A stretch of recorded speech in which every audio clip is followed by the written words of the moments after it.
टूट गई राजा की टूट गई राजा की पलंग का दरवाजा टूट गई राजा की पलंग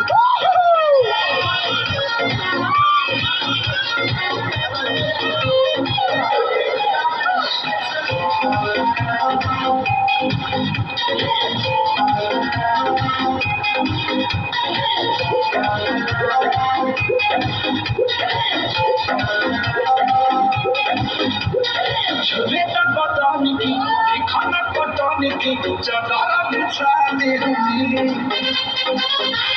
बोलो मुझे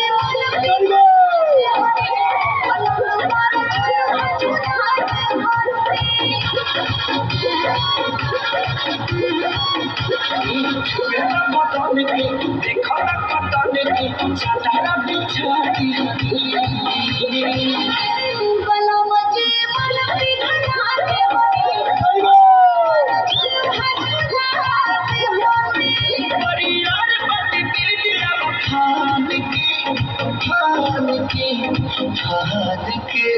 टूट